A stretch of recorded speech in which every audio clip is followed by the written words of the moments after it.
Bon les amis, moi je réfléchis aujourd'hui, et ma petite femme chier à faire les bandes dans les coins de la niche. Non, dans les autres choses, il faut qu'on décide. C'est à la balle du chien, j'ai fait me casser la gueule. Quelle est la taille du meuble qu'on va mettre pour la vasque. Exactement où on positionne le radiateur. Enfin moi surtout ce qui m'intéresse c'est de pouvoir percer pour pouvoir passer mes tuyaux de plomberie. Après ils seront en attente comme ça. Même si on n'achète pas le meuble tout de suite, il faut que je réfléchisse à peu près dans les meilleures conditions. Bon, pendant que ma petite femme elle bouge des trous et que c'est parfait, c'est nickel, elle va devenir douée. Hein. Bientôt vous allez pouvoir l'embaucher soir et week-end. Hein. Non. Et ben moi je vais faire des trous, puisqu'elle en bouche, moi j'en fais.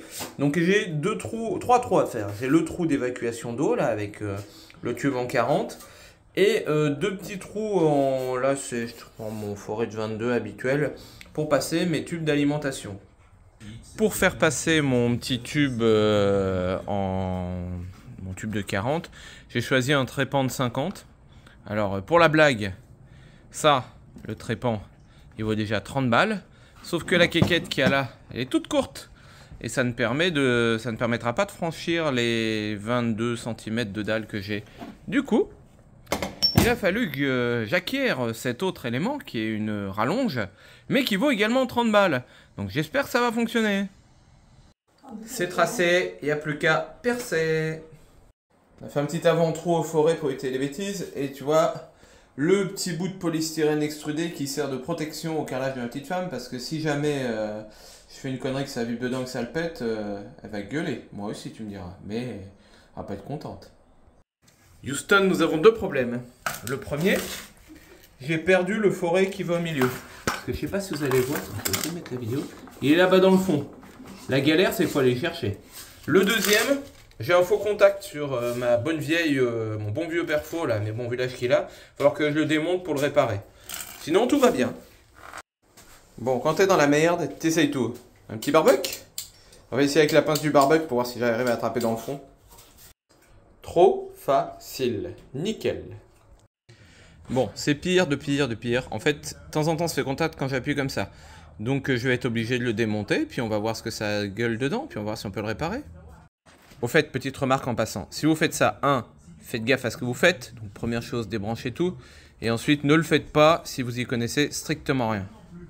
Bon, pour le moment, à part un peu de crasse, pas grand chose. Faut que j'arrive à voir si c'est pas juste là qu'il y a le faux contact. Donc faut démonter aussi toute cette partie et puis isoler. Parce que vraiment, quand je faisais ces mouvements-là, j'arrivais à récupérer un peu de tension. Donc j'imagine que ça doit être là-dedans mon problème. Donc, petit test pour montrer ce qui va pas. J'ai pris mon multimètre en beeper, mais on s'en fout. Donc, je mets sur une des bornes de la prise. Et je cherche une des deux prises. Donc là, bon, mon multimètre il marche. C'est-à-dire que là, j'ai bien contact. J'ai pas de contact avec l'autre, c'est plutôt bon signe. Maintenant, je me remets sur la deuxième borne. Première borne, j'ai rien, c'est normal, c'est l'autre fil. Par contre, j'ai rien non plus ici. Ce qui veut dire qu'en fait, mon fil orange, là, il est coupé quelque part. Et vu comme ils ont écrasé ici, je pense qu'il va falloir découper la gaine, là, et voir la gueule que ça a. Voilà, dénudé, sonné, trouvé. Donc vous voyez, à force, ça faisait des petites étincelles, donc ça a commencé à cramer. Donc comme je vous disais, ne faites pas ça si vous ne savez pas faire. Là, je vais le raccourcir et je vais pouvoir le rebrancher en toute sécurité, mais ne faites pas ça si vous ne savez pas faire.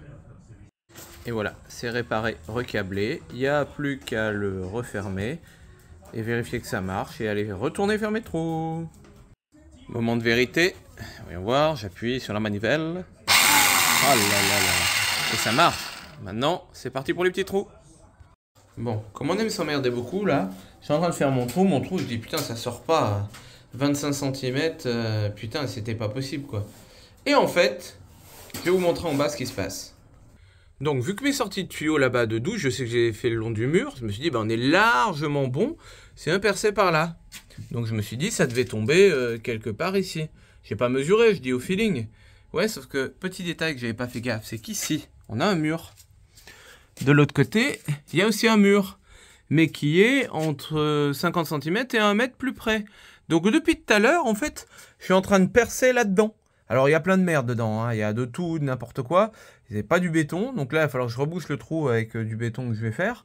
Mais en fait, il faut que je perce bien en amont. Alors heureusement, ce sera caché sous le meuble. On avait décidé, on a hésité, mais maintenant on est sûr qu'on veut un meuble de 120. Comme ça permet de percer hors zone embêtante.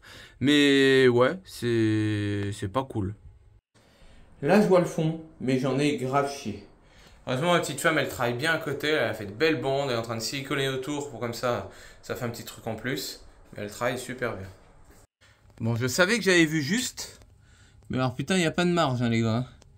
C'est bon, hein, ça va passer, hein, mais c'est juste. Hein. Du coup, maintenant, je vais me mettre un peu plus loin, là. Je vais faire 2 autres trous pour passer mes tuyaux d'eau. Et ça, ce sera mon évacuation. Donc, je sais pas trop par où je vais faire passer. Peut-être comme ça. Je sais pas encore. Peut-être que je vais passer mes tuyaux d'alimentation en eau avant de faire l'évacuation. Parce qu'après, il faut que j'aille à l'autre bout, là, sans bien sûr emmerder la porte.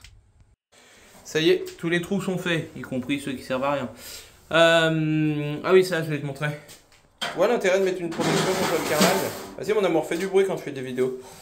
Ah oui, j'entends plus rien après. Ah, parce que moi, j'enfile les perles. Oui, je disais, mets une protection parce que, regarde, sinon le carrelage, il aurait pris tous ses coups dans la gueule. Et ma petite femme, elle aurait pas été contente. Allez, on continue. Bon, niveau alimentation en eau, pour notre salle de bain, ça ira. Alors ça, c'est le côté joli. Après, c'est à peu près droit. À partir de là, ça va à peu près. Et là, c'est un peu parti en sucette. Parce qu'en fait, j'aurais dû... Ça, c'est ce qui va à notre douche. Et c'est impossible à sertir là quand tu es là. Il existe peut-être des sertisseuses de petites dimensions, mais avec les sertisseuses que nous on a, c'est impossible à sertir quand tu es aussi proche. Donc j'ai été obligé de le descendre pour sertir. Et c'est ce que je peux faire en temps normal et après je le repousse. Mais là, ça pas. Pareil, j'aurais dû mettre, au lieu de mettre les trous dans ce sens-là, il aurait fallu que je les mette dans ce sens-là. J'aurais eu vachement plus de place. Mais bon, vous le saurez pas. Enfin, si vous le saurez, mais vous viendrez pas voir dans mon sous-sol. Du coup, dans la salle de bain, c'est comme ça. Hein. J'avais bouché avec les sopalins le temps de passer les trous pour pas être plein de terre dans les tuyaux. Il reste donc l'évacuation à côté, boucher l'autre trou qui est dans le mur. Et pendant ce temps-là, ma petite femme a tout siliconé, tout préparé. On restera à enduire un petit peu le produit vert d'étanchéité, d'imperméabilisation. Et qu'est-ce qu'il faut faire d'autre? Après, on va mettre un petit carrelage accessoirement. Et ce sera pas mal. Et puis une petite vasque aussi. Enfin, pas une vasque. Un bac de douche. Donc mes tuyaux de plomberie devront passer à la place de ça, qui est l'ancienne cheminée. Et donc j'ai commencé à péter. Donc c'est du multicouche, on va dire pareil. Hein. Dessus ils ont mis de la brique avec du crépi. Et en dessous je retrouve un autre conduit de cheminée. Et dedans il y a le tubage. Alors je ne sais pas si le tubage va jusqu'en haut. Mais donc il faut que je casse pour arriver au bout. Ça va faire beaucoup de gravats. Je suis défoncé. J'ai chaud de ouf.